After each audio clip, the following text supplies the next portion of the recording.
Hello friends, मैं अमित श्रीवास्तव आज फिर लेकर आया हूँ आपके लिए एक नया चैप्टर का एक्सप्लेनेशन जिसका नाम है a road side stand written by Robert Frost. बहुत ही इंपॉर्टेंट पोम है आपके बुक का ये। चलिए हम लोग जल्दी से इसको हम लोग एक्सप्लेन करने की कोशिश करते हैं और समझने की कोशिश करते हैं।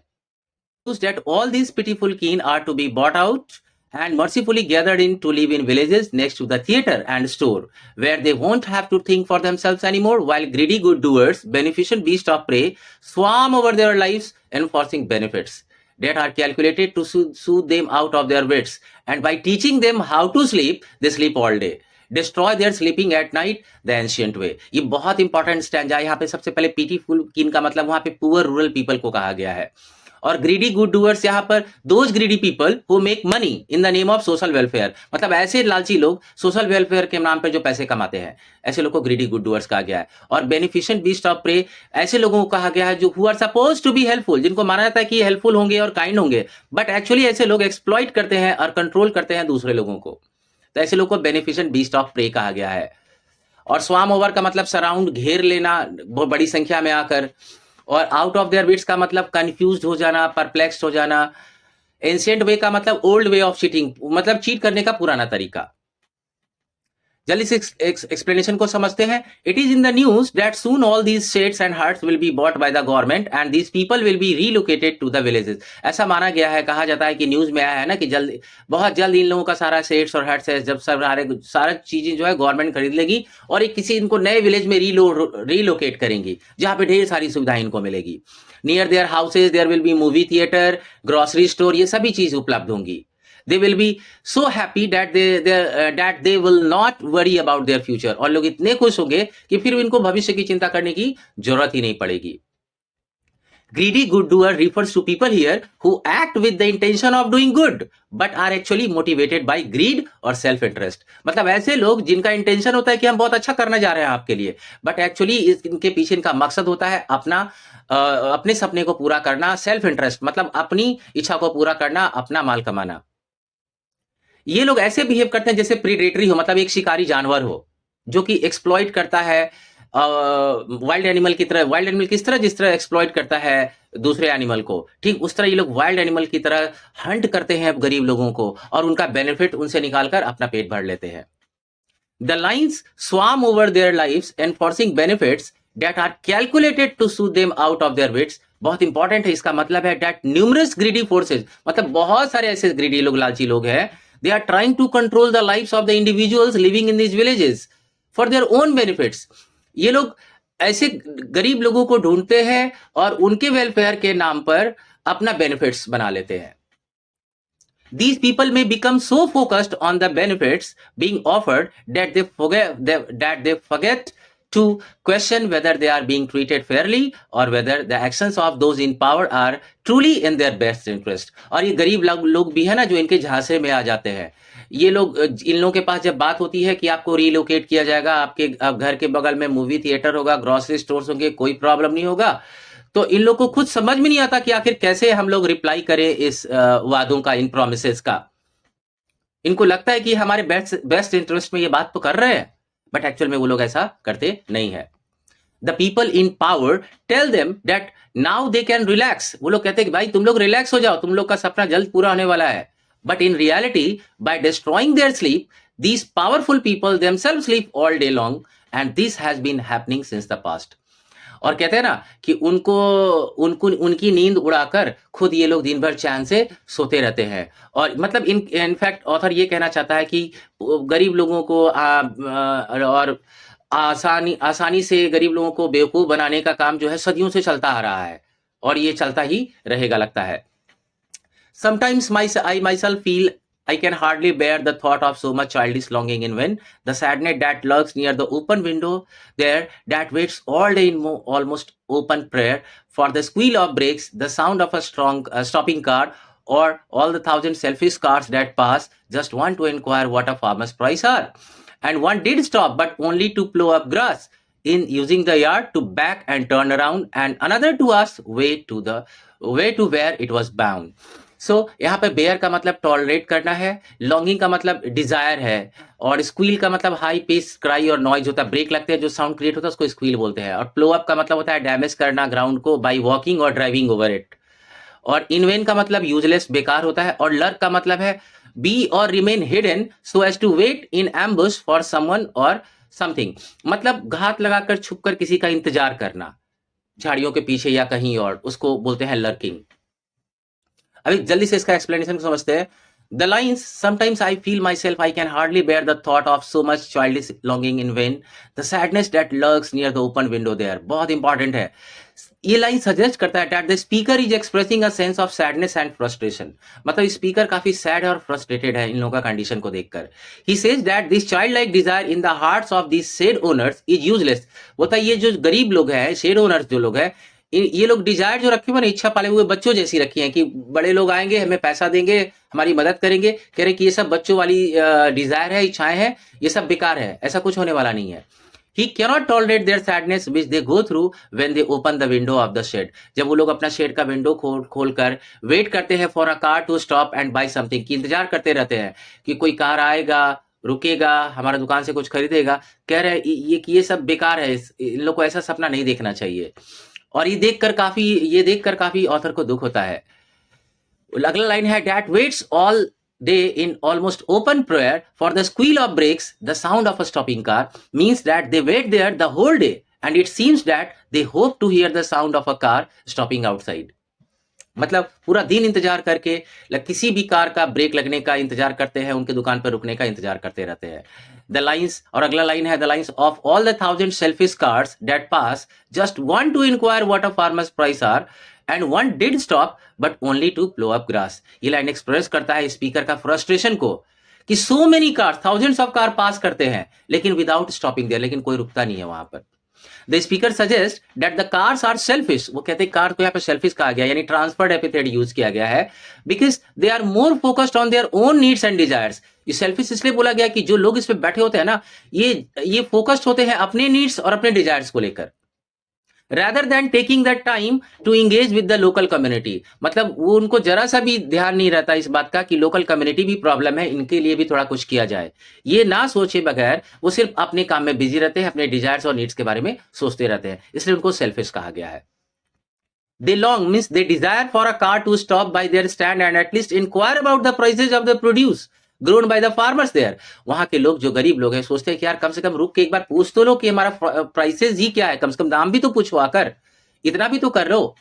और एक बहुत ही आयरॉनिकल सिचुएशन है कि एक कार रुकती भी है, one car did stop there but just to turn his vehicle around but unintentionally he damage the grass by driving over it and another stop for asking directions. मतलब एक car रुकती भी है तो बस टर्न करने के लिए, गाड़ी घुमाने के लिए, और वहां पे जितना ग्रास है उसको क्रश करते हुए निकल जाती है। और दूसरा फिर से एक कार आता है बट वो पूछता है भाई डायरेक्शन इधर किधर जाएगा, इधर जाएगा उधर जाएगा, तो बस इसके लिए रुकती है। अब जल्दी से चलते हम लोग अगले स्टैंजा में। And another to ask could they sell it a gallon of gas. Gallon of gas का मतलब है पेट्रोल है, अमेरिका में इसको पेट्रोल बोलते हैं गैस को। They couldn't this crossly they had none didn't it see. No, in the country money, the country scale of gain, the requisite lift of spirit has never been found. Or so the voices of the country seems to complain. I can't help owning the great relief it would be to put these people at one stroke out of their pain. And then next day as I come back to the scene, I wonder how I should like you to come to me and offer to put me gently out of my pain. यहां पर सबसे पहले didn't it सी, जबरदस्त line use किया गया है। आप ये बहुत इंपॉर्टेंट है। The use of it for people, यहाँ पे इट को पीपल कहा गया है। आप सोचिए कि क्या ऑथर कहना चाह रहे हैं। वो कहना चाह रहे हैं कि ये लोग ह्यूमन नहीं है, इनह्यूमन है, इसलिए इनके लिए ही और शी और दे ना लगाकर इट लगाओ। और रिक्विजिट का मतलब इंपेरेटिव और मैंडेटरी है, और स्ट्रोक का मतलब moving your hand slowly and gently over something. हम लोग इस तरह स्ट्रोक करते हैं किसी को। और जल्दी से इसका एक्सप्लेनेशन को समझते हैं। One more car stopped to ask if they could sell a gallon of gas, that is petrol। मतलब एक कार और रुकी, बोली भाई पेट्रोल मिलेगा क्या। The poet gets annoyed। फिर this crossly वहां पे यूज किया गया, पे poet annoyed हो जाते हैं और कहते हैं whether they do not have any idea that these poor people cannot afford to sell fuel। बोला आप लोग को इतना भी दिमाग नहीं है कि ये गरीब लोग जो है पेट्रोल कहां से बेचेंगे। The line the requisite lift of spirit has never been found means that the kind of work these villagers do and the kind of things they sell it cannot lead to the required upliftment. कहते हैं कि जो जो चीजें ये लोग बेचते हैं उसको बेचकर ये लोग अपने आप को अपग्रेड नहीं कर पाएंगे, अपनी सारी जरूरतों को पूरा नहीं कर सकते। The resources are too little, क्योंकि उनके पास जो रिसोर्सेज है वो बहुत कम है। To help them get rid of their problem, get rid of their problem मतलब प्रॉब्लम से छुटकारा पाना, मतलब इनके पास इतना रिसोर्सेज नहीं है कि अपने सारे प्रॉब्लम से छुटकारा पा लें। The speaker then goes on to confess that at times, और ऑथर कहते हैं कि कभी कभी तो मुझे ऐसा लगता है he wishes that he could relieve these people of their struggle and pain all at once, मतलब काश एक ही झटके में इनके सारे दर्द, इनके सारे संघर्ष को मैं खत्म कर पाता। शायद ऑथर ये कहना चाहते हैं कि death is better than leading this horrible kind of life. कह रहे कि ये लोग जिस दयनीय स्थिति में जी रहे हैं इससे तो अच्छा है मौत हो जाता।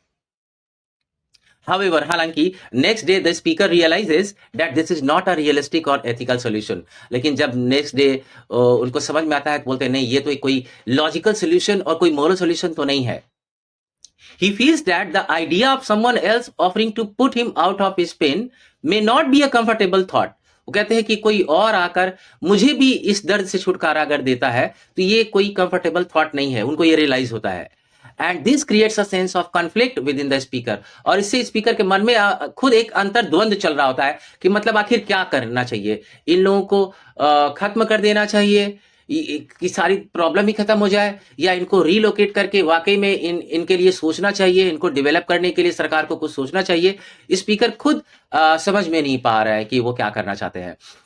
दोस्तों जल्दी से मैं आपको फिगर ऑफ स्पीच समझाता हूं बस 1 मिनट में, बहुत इंपॉर्टेंट है। Transferred epithet, transferred epithet is when an adjective usually used to describe one thing is transferred to another, यानी कि जब कोई एडजेक्टिव किसी नाउन को डिस्क्राइब कर रहा होता है बट एक्चुअल में उस नाउन को डिस्क्राइब ना करके किसी और नाउन को डिस्क्राइब कर रहा होता है, ऐसे टर्म को हम लोग ट्रांसफर्ड एपिथेट कहते हैं। जैसे कि यहाँ पे पोएट ने यूज किया है पॉलिश ट्रैफिक, तो पॉलिश ट्रैफिक में बोलकर एक्चुअली ट्रैफिक जो है पॉलिश नहीं है।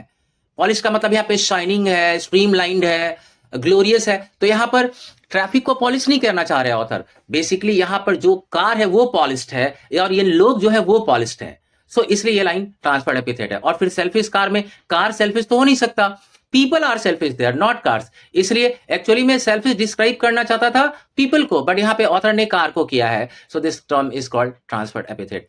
Metaphor, direct comparison of two unlike things without using words like और एज इज कॉल्ड मेटाफर। जैसे द फ्लावर ऑफ सिटीज, अब ये एक मेटाफर है। Just as flowers are kept from withering with extra care, मतलब जिस तरह फूलों को मुरझाने से बचाने के लिए उनको एक्स्ट्रा केयर दी जाती है, सिमिलरली ठीक उसी तरह extra cash flow help cities to flourish. तो अगर शहर में रिसोर्सेज ज्यादा अवेलेबल हो, फ्लो ऑफ मनी ज्यादा हो, तो वहां की इकोनॉमी जो है काफी फ्लरिश करती है, मतलब प्रॉस्पर करती है, आगे बढ़ती है, ग्रो करती है। सो flower of city means the growth of city business. तो हम लोग कह सकते हैं कि ये एक मेटाफर है। Oxymoron, combination of two words which seems to be opposite each other is called oxymoron, यानी दो शब्दों का जब कॉम्बिनेशन एक दूसरे का अपोजिट मीनिंग दे रहा हो तो उसको हम ऑक्सीमोरन कहते हैं। तो आप देखेंगे ग्रीडी गुड डूअर्स में एक तो ग्रीडी बोला गया है, दूसरा बोला गया है गुड डूअर्स, तो दोनों अपोजिट आइडियाज है, सो ऐसे टर्म ऑक्सीमोरन कहलाते हैं। Personification means giving human qualities to non human beings, जैसे कि the polish traffic with passed with a mind ahead, मतलब पॉलिश ट्रैफिक को बोला गया कि इनके पास माइंड है, तो पॉलिश ट्रैफिक के पास तो माइंड हो नहीं सकता, सो ऐसा लाइन पर्सोनिफिकेशन है। फिर a road side stand that too pathetically pled, मतलब रोड साइड स्टैंड जो है सैडली रिक्वेस्ट कर रहा है, तो रोड साइड स्टैंड तो रिक्वेस्ट नहीं कर रहा है, एक्चुअल में वहां का ओनर जो है वो कर रहा है, सो दिस इज पर्सोनिफिकेशन।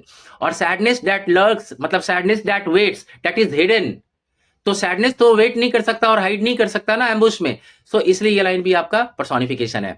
और दैट वेट्स ऑल डे, मतलब सैडनेस के बारे में ही बात की जा रही है कि सैडनेस वेट्स, तो वेट्स तो कर नहीं सकता सैडनेस, सो ये भी पर्सोनिफिकेशन है। और voice of the country, country का तो वॉइस हो नहीं सकता, एक्चुअली पीपल का होता है, सो ये voice of the country seems to complain का कहने का मतलब है कि लोग वहां पे कह रहे हैं, यहाँ पे कंट्री का वॉइस बोला गया, सो ये पर्सोनिफिकेशन। और हाइपरबोल, मतलब ओवर स्टेटमेंट और एग्जैजरेशन, कुछ चीजों को बढ़ा चढ़ाकर जब पेश करते हैं उसे हम हाइपरबोल कहते हैं। जैसे ऑथर कहते हैं, I can't help owning the great relief it would be to put these people at one stroke out of their pen. यहाँ पर जो आइडिया है relieving there pen by putting them out of their pen is an exaggeration, मतलब author कहते हैं कि एक ही झट में इनको पेन से बाहर निकाल देना चाहिए, इतना तकलीफ हो रहा है इनके दुख को देखकर। तो ऑथर का जो ये आइडिया जो है ना वो पेन का, वो काफी एग्जैजरेशन है, ये दिखाता है speakers dissatisfaction with the situation. It is not a realistic solution and therefore the statement is hyperbolic. मतलब वो जो देखते हैं ना कि एक ही झटके में आकर कोई इनके प्रॉब्लम को दूर कर दे, ये एक रियलिस्टिक सोल्यूशन नहीं है इनके प्रॉब्लम का। सो हम लोग कह सकते हैं ऑथर का ये जो स्टेटमेंट है वो ओवर स्टेटमेंट है, यानी हाइपरबोलिक है। और एलिट्रेशन तो आप समझते ही है, repetition of consonant sound usually in the beginning of the words called alliteration. जैसे बेनिफिशिएंट बीस्ट ऑफ प्रे, यहाँ पे बी और बी साउंड रिपीट हुआ है, सो ये टर्म हमारा एलिट्रेशन है। दोस्तों मैंने आपकी सुविधा के लिए इस पूरे चैप्टर का क्वेश्चन आंसर भी यहाँ पर दे दिया है। और हाँ, मैंने इस पूरे वीडियो का जो लिंक है, पीडीएफ का लिंक, जाकर मैंने उसको पोस्ट कर दिया है डिस्क्रिप्शन बॉक्स में। आप वहां जाएंगे, लिंक करेंगे तो आप जाकर यहाँ से आंसर कॉपी कर सकते हैं, लिख सकते हैं, याद कर सकते हैं। और अगर आपको मेरी टीचिंग अच्छी लगती है तो प्लीज आप मेरे channel English tutor by M S Srivastava को शेयर, सब्सक्राइब और लाइक करें। Thank you.